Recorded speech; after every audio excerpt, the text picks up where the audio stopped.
Olá, meus queridos amigos. É muito bom estar de volta à CEAL. Agradecemos a oportunidade e pedimos a espiritualidade que envolva a todos nós em sentimentos de paz e de harmonia. A nossa proposta, queridos amigos, para o nosso encontro de hoje é baseado na obra Paulo e Estevão, e que tem como título De Paulo aos Espíritas. Não é nenhum outro livro, é apenas uma reflexão baseada na obra Paulo e Estevão. Esse livro ele foi escrito em 1941 e fez 80 anos em 2021. O romance Paulo e Estevão, que conta a história do fariseu Paulo de Tarso em perseguir os primeiros apóstolos cristãos do nosso querido Mestre Jesus. Esta obra foi ditada pelo Espírito Emmanuel e psicografada pelo nosso querido Chico Xavier, remonta aos idos do nascimento do cristianismo, quando imperava a lei de Talião, a lei de Moisés, o olho por olho, o dente por dente, que nos descreve em Êxodo, capítulo 21, versículo 24, em que se constituía que a lei mosaica, ela pregava a rigidez dos costumes, com muitas ordens e proibições. As 613 leis impositivas e o evangelho do amor, difundido por Jesus Cristo, não era visto com bons olhos, principalmente porque confrontava a rigidez da ideia propagada pela conhecida lei de Talião, que visava punir o indivíduo com a mesma força, com a mesma intensidade do seu crime, o olho por olho, não permitindo dessa maneira a abertura, a possibilidade, a perspectiva do perdão, da clemência ou da compreensão. Também nesta obra nós vamos encontrar a reconstrução da história do cristianismo, apresentando a história dos irmãos convertidos, Abigail e Gesiel, que cruzam o caminho do fariseu Saulo de Tarso, que era conhecido como perseguidor dos cristãos. A obra é rica em detalhes sobre a vida daqueles primeiros companheiros da Casa do Caminho, a primeira igreja cristã instituída pelos apóstolos Pedro e Tiago, e que atualmente, com a obra Perturbações Espirituais, Manuel Filomeno de Miranda faz um apelo aos espíritos, que possamos voltar à humildade dos tempos da casa, do caminho, onde se trabalhava, se falava nas expressões mais simples, mas na essência de Jesus e de suas lições. No livro, nós tomamos contato com as histórias dos apóstolos e a sua saga para a expansão do cristianismo e também a disseminação da igreja cristã em todos os territórios. Paulo de Tarso, que ao longo da sua jornada perseguidora, passa por uma revelação divina na estrada de Damasco, que é a imagem que nós estamos apresentando aqui, e que converte-se de maneira indubitável ao cristianismo, dedicando o restante da sua vida à construção do Evangelho de Jesus. Também nos traz muitas características das inúmeras viagens em que ele realizou, as dezenas de cidades, até que, em Roma, onde terminou a sua jornada, mas o seu objetivo principal era difundir a Boa Nova, a mensagem que o Messias anunciado por Moisés, o Cristo vivo, Filho de Deus, já havia esta mensagem chegado à Terra. Mas quem era Saulo de Tarso? Antes de se tornar Paulo de Tarso, O jovem Saulo, ele apresentava toda a vivacidade de um homem solteiro, em torno dos seus 30 anos.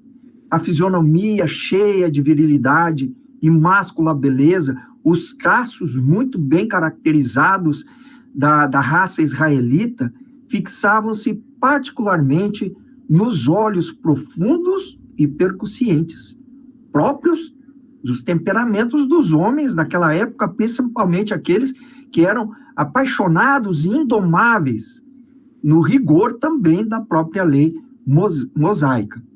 Ricos de agudeza e resolução, ainda agora falando sobre os seus olhos. Trajando a túnica do patriciado, falava de preferência o grego, a que se afeiçoara na cidade natal ao convívio dos mestres bem amados.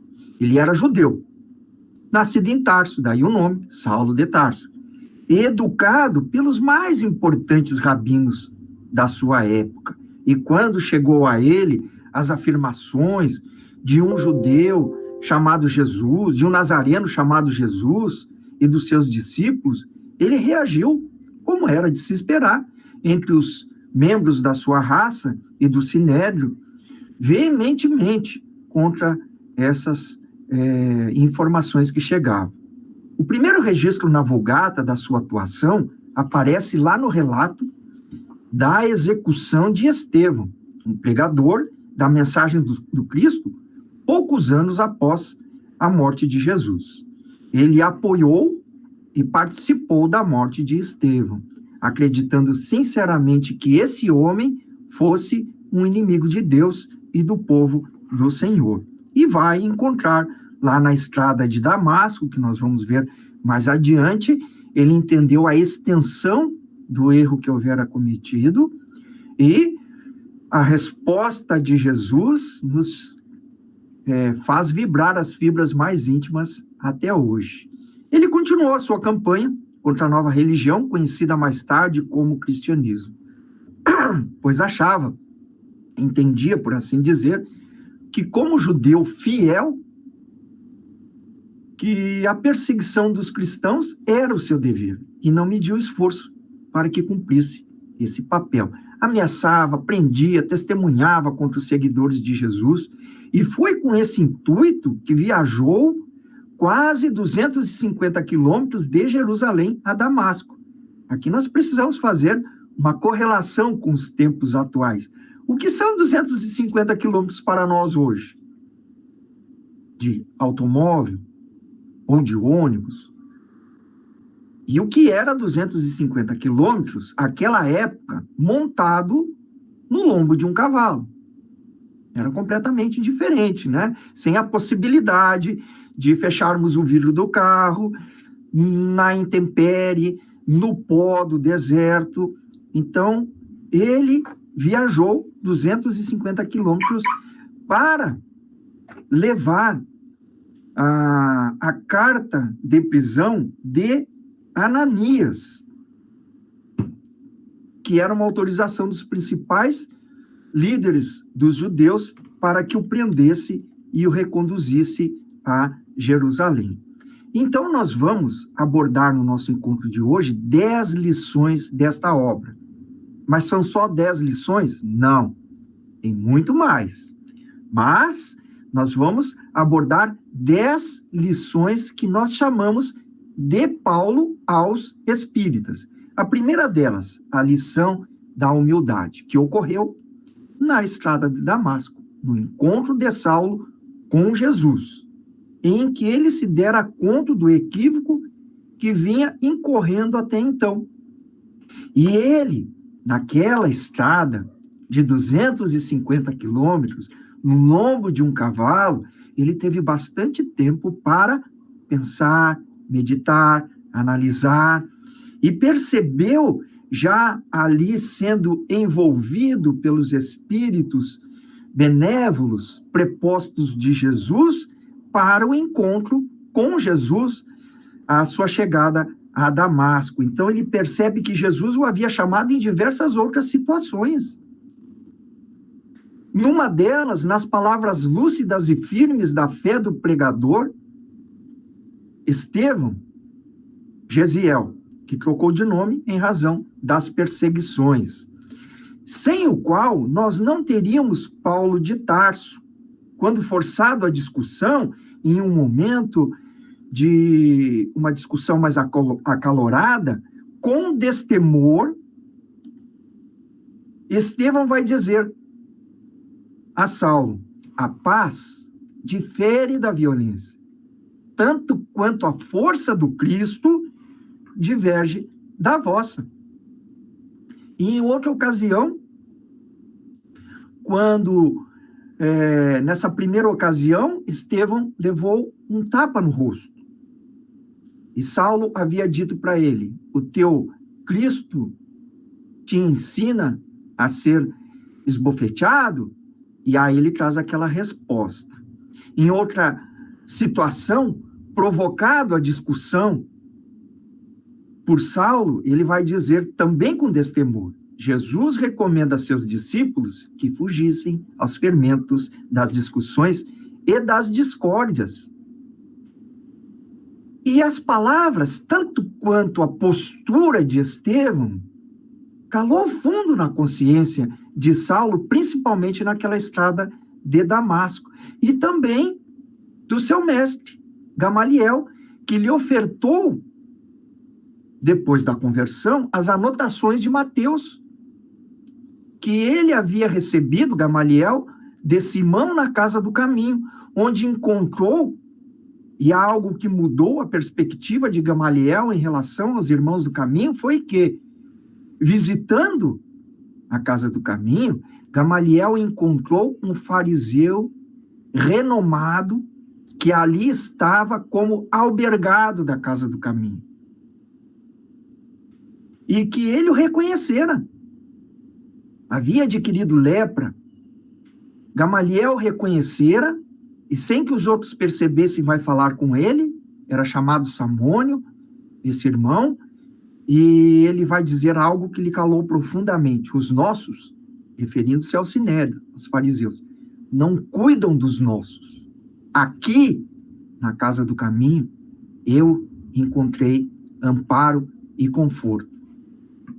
Gamaliel, em razão da função, ele não se converteu, mas tinha uma outra postura e um outro olhar. E também vinha ele pensando no exemplo do amor de Abigail e da fidelidade também aos ensinamentos de Jesus. E uma bela prece que, de alguma maneira, também varou a consciência não só de Saulo, mas de todos os fariseus que estavam no momento da morte de Estevão. Nós chamamos a atenção aqui que nós trazemos alguns detalhes dessa obra magnífica, e que estava ali o sinédrio em peso para a execução, e ninguém teve força moral para impedir Abigail, noiva de Saulo, ao reconhecer o irmão Estevão, Gesiel, de fazer esta prece, em que todos ouviram praticamente calados. A prece diz assim: Senhor Deus, Pai dos que choram, dos tristes, dos oprimidos, fortaleza dos vencidos, consolo de toda dor, embora a miséria amarga dos prantos de nosso erro, desse mundo de desterro, clamamos por vosso amor. Nas aflições do caminho, na noite mais tormentosa, vossa fonte generosa é o bem que não secará. Sóis em tudo a luz eterna, da alegria e da bonança, nossa porta de esperança que nunca se fechará. Quando tudo nos despreza no mundo da iniquidade, quando vem a tempestade sobre as flores da ilusão, ó Pai, sois a luz divina, o cântico da certeza, vencendo toda aspereza, vencendo toda aflição. No dia da nossa morte, no abandono, no tormento, trazei-nos o esquecimento da sombra, da dor, do mal.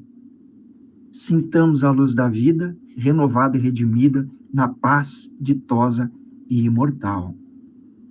E agora ele encontrava-se ali, com toda aquela ressonância na acústica da consciência, diante daquele que lhe pergunta: Saulo, Saulo, por que me persegues? Veio o mestre convocá-lo pessoalmente ao trabalho. Ali é sua primeira profissão de fé. Não disse ele: espera, mestre, que eu vá me despedir de meu pai, que estava doente. Espera, mestre, que eu vá apresentar minha carta de renúncia ao Sinédrio. Não, não houve dúvidas. De imediato, ao reconhecer toda a extensão de Jesus, ele vai dizer: Senhor, que quereis que eu faça? Não desculpou-se, então, com falta de tempo, nem falta de preparo, ou nem se excusou das suas imperfeições? Justamente ele, perseguidor implacável dos seguidores de Jesus. E temos uma segunda lição, o entusiasmo para o aprendizado. Jesus lhe diz: entre em Damasco. Obedece ele e permanece 3 dias em rigorosa disciplina espiritual, até porque ficara ele momentaneamente cego, com uma oportunidade de voltar-se para dentro de si mesmo, para fazer as suas reflexões, para interiorizar-se. Enquanto, ao final de 3 dias, recebe a visita de Ananias, que também recebeu o direcionamento do mestre para abrir-lhe os olhos, e que conta-lhe tudo quanto sabia de Jesus. Aquele mesmo Ananias que ele vinha a Damasco para aprender. Com entusiasmo diante do relato das lições de Jesus e dos próprios escritos que ele houvera recebido, antes perguntara onde poderia obter os escritos do Evangelho, e recebe, então, de Ananias as anotações de Levi. Assume o compromisso de, daquele momento em diante, até o fim dos seus dias, trabalhar no estudo e na divulgação do Evangelho. Intentava ele por ali mesmo em Damasco. Ananias o adverte, que tivesse cautela, pois que pretendia ele ir na sinagoga. E Ananias diz: eles não estão preparados ainda para receber a luz da verdade. Ignorou as advertências, foi até a sinagoga e acabou expulso, acostumado que estava a aplausos. Fora vítima da própria ilusão. Outra grande lição a Paulo. E em crer-se que para falar acertadamente sobre Jesus, bastava os louros já conquistados no mundo. Decepciona-se, volta a conversar com Ananias, que lhe traz um alerta muito significativo. Antes de tudo, meu amigo, procura juntar as sementes do teu mealheiro particular para que o esforço, então, seja profícuo. E passamos aí a uma terceira lição a todos nós. Compreensão da necessidade de preparo, como alguns já dizem, né? Boa vontade por si só não basta. É necessário nos qualificarmos, nos prepararmos. Compreendeu Saulo o bom senso da recomendação e procurou o deserto a fim de se preparar. Saiu pela manhã, às portas de Damasco, a pé, já para que pudesse aprender com as próprias forças, e permaneceu 3 anos trabalhando como tecelão e estudando a cópia das anotações de Mateus, Levi, que havia recebido de presente do seu antigo mestre Gamaliel. Passamos a uma 4ª lição, a verdade e o amor aos inimigos. Este é um relato muito interessante. Recomendamos a todos que possam reler este capítulo do seu encontro com Áquila e Prisca no deserto, que não o reconhece. Saulo estava barbudo, estava diferente. E ele, então, descobre entre Áquila e Prisca no deserto o amor aos inimigos, pois que eles comentaram que tanto eles, aqueles que foram imensamente prejudicados por ele, que agora se encontrava ali, Saulo, e agora estavam no exílio, assim como Pedro e os companheiros do caminho em outro lugar, e que eles oravam por Saulo, pois o consideravam necessitado de auxílio. Então ele não pôde mais conter-se, revelou quem era. Mesmo que o expulsassem, ele não poderia mais esconder daquelas pessoas que o receberam que ele teria sido Saulo de Tarso. E os companheiros agiram de forma inesperada que ele esperava. Perdoaram, perdão verdadeiro. E neste momento, Saulo foi acometido de um choro convulsivo, derramado nos ombros daquele que antes ele houvera perseguido, nos ombros de Áquila. E assim passamos esta quarta lição, nos fala sobre o amor aos inimigos, o orar pelos inimigos, o compreender o seu momento, que aqui no caso como Saulo, exatamente, ele estava lá enquanto Saulo em um momento, e agora, quando passa a se chamar Paulo de Tarso, em um outro momento desperto para as lições de Jesus. Temos uma quinta ainda, esse humilde recomeço, que ele permaneceu pelas vizinhanças de Tauro, trabalhando, esperando oportunidade até que recebeu o convite para colaborar na igreja de Antioquia. Mas encontra dificuldades. A palavra que antes lhe era muito fácil, agora parecia se retrair-se na garganta. O que aconteceu? Foi afastado das pregações. No entanto, ele não desanimou, permaneceu à frente do núcleo de Antioquia. E à tarde, enquanto fazia tapetes e sandálias em couro, conversava com as pessoas. E à noite, antes das pregações habituais, sentava-se com todos que ali se apresentavam, operários, soldados, lavadeiras, lia trechos do Evangelho e provocava pareceres e diálogos. Tornou-se assim o amigo querido de todos. E vamos a uma sexta lição, os companheiros inseparáveis fornecidos por Abigail. De Jerusalém, Saulo visita o pai, que lhe diz: ora, eu até aceito-te de volta como filho, porque ele o havia renegado, mas você tem que escolher, ou eu, ou Jesus. Não temeu. Obviamente, ele não podia mais voltar atrás, e foi abandonado pelo pai ao escolher Jesus. Sentiu necessidade de meditação em silêncio, afastou-se da cidade, encontrou uma caverna e se entregou a profundas reflexões. E nelas confia ao mestre as suas preocupações e adormece. E se vê em desdobramento, relatado na segunda epístola aos Coríntios, encontrando-se com Estevão e Abigail. E aqui nós temos uma das mais preciosas lições desta obra. Após o encontro emocionado, percebe que eles já estavam se despedindo, e ele alinhava ainda muitas indagações. Então ele pergunta: que fazer para adquirir a compreensão perfeita dos desígnios do Cristo? Ama, respondeu Abigail.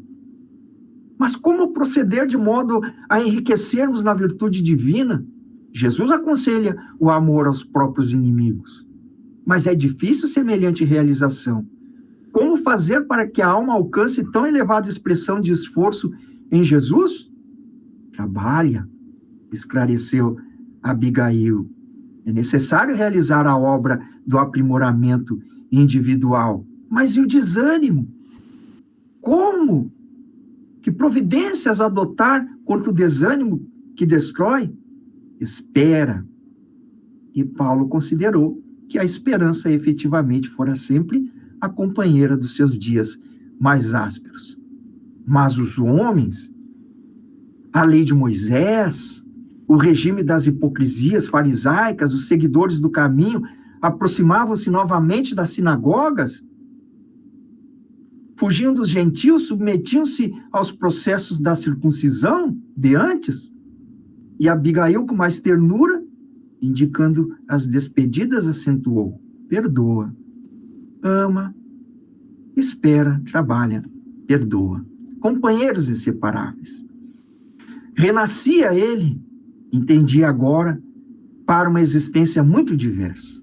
Comprometeu-se a guardar o lema de Abigail: o amor, o trabalho, a esperança e o perdão como companheiros inseparáveis. E daí a frase, lá na página 310 dessa obra, muito conhecida, em que Paulo vai dizer: de agora em diante, sou também escravo, não mais me pertenço a mim mesmo, agora sou servo de Jesus.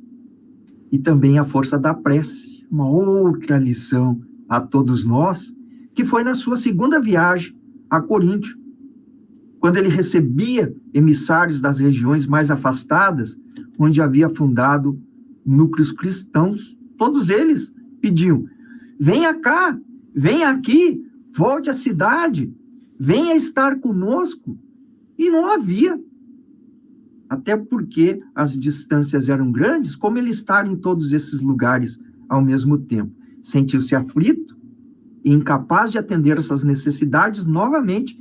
Ele ora a Jesus em lágrimas, pedindo que não lhe faltasse o socorro necessário. E recebe a visita do Cristo, fazendo uma advertência serena e carinhosa, que lhe diz: não temas, prossegue ensinando a verdade e não te cales, porque estou contigo. O problema dos irmãos, escreve a todos em meu nome, pois doravante Estevão permanecerá mais perto de ti, transmitindo os meus pensamentos.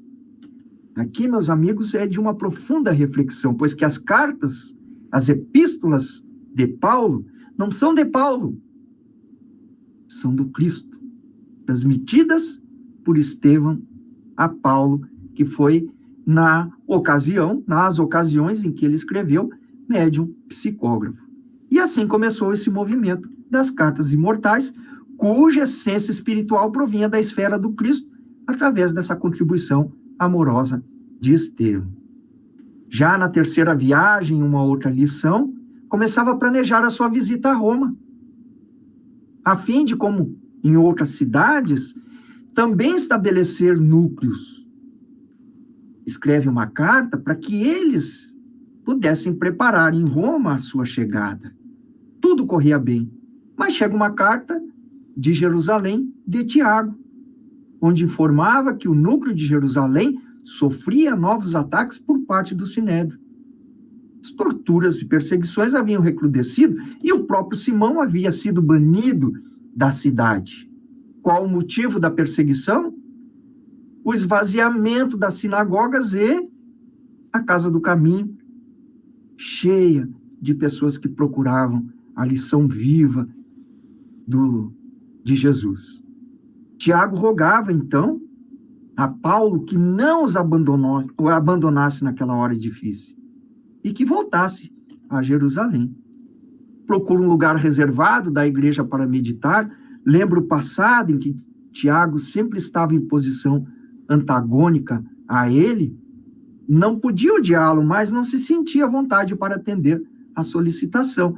E vai fazer como nós fazemos hoje, perante alguma dificuldade.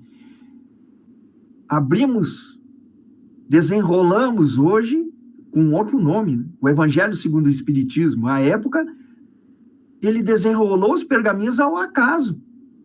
Nós desenrolamos o Evangelho segundo o Espiritismo ao acaso, ou uma outra página. E caiu para ele a anotação de Levi: reconcilia-te depressa com o teu adversário. Aquilo que exatamente ele precisava. Então ele entendeu a advertência de Jesus, que lhe levou até aquela lição e resolveu partir. Então ainda temos a lição do silêncio e da meditação.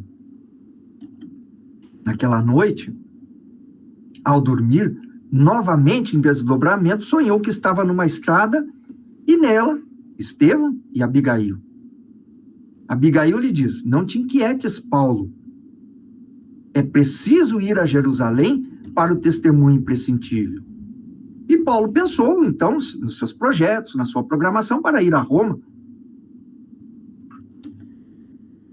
Abigail, identificando seu pensamento, vai lhe dizer: tranquiliza-te, irás a Roma, cumprir um sublime dever, não porém como queres, mas de acordo com os desígnios do Altíssimo. E depois, a nossa união em Jesus. Aquelas palavras caíram nele como uma profunda revelação. Então ele entendeu que em Roma seria a derradeira viagem. E lá ele seria julgado por César.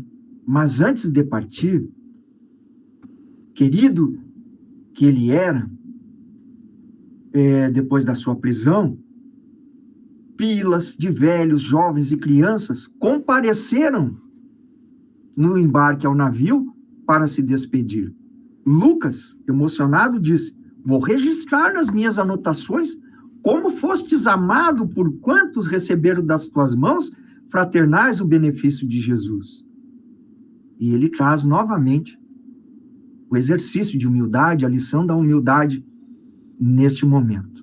Não, Lucas. Não escreva sobre virtudes que não tenho. Fale, sim, sobre o favor que Jesus me dispensou às portas de Damasco. Comente os obstáculos vencidos, as humilhações dolorosas, as dificuldades sem conta, para que os futuros discípulos não esperem a redenção espiritual com repouso falso do mundo, e sim com trabalho áspero, com sacrifício, porém abençoado pelo aperfeiçoamento de si mesmo. Escreve nas tuas anotações de modo mais simples e nada comentes que não seja para a glorificação de Jesus, e não de Paulo. E aí chegamos à 10ª lição: coragem moral. No final da sua jornada, ele é levado até os cemitérios de Roma, e lá recebe a notícia de que, por sentença de César, naquele dia, ele seria executado. Com serenidade, surpreendeu os verdugos e o próprio carrasco, que já estava a postos para executar a sua tarefa, dizendo: os discípulos de Jesus não temem os algozes que só lhes podem aniquilar o corpo. Profunda correlação há aqui perante as palavras de Estevão quando diz: a paz do Cristo difere da violência. Ele ali havia identificado em si mesmo a coragem moral que antes a ele havia identificado em Estevão. Compreendera finalmente o que era Jesus no coração e na essência da criatura que lhe fez falar dessa maneira desassombrada. Aquela coragem moral, também agora por ele, capaz de abalar os mais fortes. O próprio soldado hesita perante aquele homem. Mas Paulo vai dizer: não temas, cumpre o vosso dever até o fim, pois que eu já cumpri o meu. E após a execução, Paulo imaginava que estava sendo transportado e aos poucos percebe que também estava novamente cego. Mas logo sentiu que alguém se aproximava.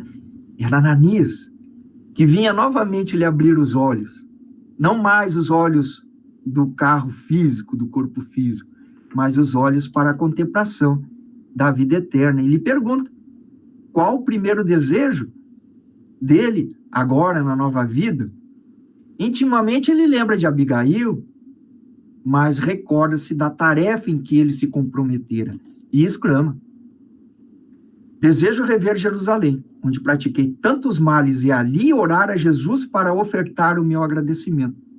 Aos poucos, então, luminosa assembleia percorreu todas as regiões que Paulo visitara, onde ele, com estes amigos, orava com lágrimas de gratidão, até chegarem a Jerusalém, onde reuniram-se no cimo do Carvalho. Aos espíritas, propriamente dito, Paulo de Tarso, além de todas essas lições, que também podem ser utilizadas na tarefa na casa espírita, também fora da casa espírita, no próprio movimento espírita, e ele participou, sim, da codificação, da equipe do Espírito de Verdade nas mensagens do Evangelho segundo o Espiritismo, nos capítulos 10, item 15, sobre o perdão, em Laio, 1861, no capítulo 15º, o tão conhecido item 10, fora da caridade não há salvação, em Paris, em 1860, e também no Livro dos Espíritos, respondendo a questão de número 1009, a respeito da eternidade das penas, juntamente com as dissertações de Agostinho, Lamennais e Platão. A todos os espíritas, Jesus envia um Estevão para falar a razão. Quem será o nosso Estevão? O facilitador do grupo de estudo? Ou será que o facilitador do grupo de estudo seria Abigail? Aquele que nos levou pela primeira vez à casa espírita, ou nos comentou sobre a casa espírita, ou uma palestra que assistimos, que nos despertou o entendimento, uma mensagem, um livro? Quem terá sido o nosso Estevão? Quem terá sido a nossa Abigail que nos tocou o coração? Quem terá sido o nosso Gamaliel para ensinar a sabedoria divina? Um Ananias para nos abrir os olhos? E eles estão, independente do nome, com outras propriedades, com outras nomenclaturas, eles estão presentes na nossa caminhada, pois que a todos nós, também a solicitude divina projeta, planeja, programa, ampara, sustenta. Basta que também possamos nós outros, nos tempos atuais, abrirmos os olhos, sem esperar exatamente por Ananias, mas que o entendimento da proposta espírita vá aos poucos, abrindo a nossa visão também espiritual. E também a espiritualidade confia as tarefas de consolo a fim de que cada um possa fazer a sua autotransformação. Talvez possamos dizer, há um grande abismo entre nós e Jesus. No entanto, sempre temos os melhores recursos para transpor as sombras do mundo, desprendermos dos apelos materiais e irmos ao encontro de Jesus, que em alguma encruzilhada da vida veio ao nosso encontro e espera que ouçamos o seu chamado e decidamos seguir os seus passos até o fim dos nossos dias, sempre perguntando: Senhor, o que queres que eu faça? Que possamos todos nós fazer o nosso melhor, empenharmos-nos pelo nosso melhor. Se há imperfeições ainda no nosso bojo, vamos estudá-las, vencê-las, para nos tornarmos ferramentas adequadas nas mãos de Jesus neste momento de transformação do nosso mundo. Que estejamos sempre dispostos a aprender e que jamais esmorecemos nessa tarefa, possamos atender os pequenos chamados, os grandes chamados, a oportunidade de servir aonde quer que estejamos, quer no trabalho, quer em casa, na rua, perante alguma perseguição gratuita, nos momentos de mídia social, no momento em que estamos exercendo a nossa capacidade de pensar, de raciocinar, o nosso livre-arbítrio que nos chama e nos impulsiona para esse caminho com Jesus. Pois que a estrada de Damasco já está passando e nós reencarnados, a nós só nos cabe executar aquilo que nos programamos, o chamado de Jesus. Muito obrigado, queridos amigos, pela atenção, que Jesus nos envolva, nos ampare, nos fortaleça e todos nós possamos estarmos caminhando na sua direção. Dele que nos aguarda com muito amor, com muito carinho. Uma boa noite para todos.